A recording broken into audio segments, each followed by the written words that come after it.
اب دوسری نکاح کرے؟ اب دیندار طبقہ بھی وہ بھی پرائیویٹ کام نکالیں گے کسی طرح، بظاہر دیندار ہے لیکن پرائیویٹ کام، دوسری شادی کرے تو بیوی گلا اس کا دبا دے۔ وہ ٹیلی فون پہ آتا ہے نا کہ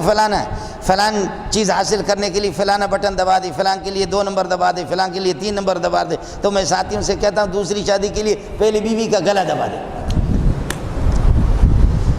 سوال ہی نہیں ہے جی۔ اب دیندار طبقہ بھی ان کے ہاں بھی ملک میں ہو گیا، ناجائز ہو گیا، تو بیٹیاں تو ہماری بیٹھی ہوئی ہے 7 کے تناسب سے پاکستان میں۔ واہ قرآن تیرے سمجھانے پہ قربان جاؤں، جہاں قرآن نے غزوہ احد کو بیان کیا، غزوہ بدر کو بیان کیا، درمیان میں فرمایا لا تاکلوا الربا اضعافا مضاعفۃ، تو مفسرین بھی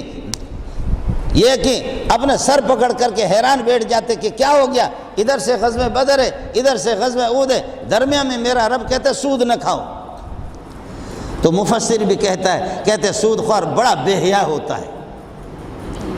مفسر بھی کہتا ہے کہ سود خوار بڑا بے حیا ہوتا ہے، سود خوار کبھی بھی جہاد نہیں کر سکتا۔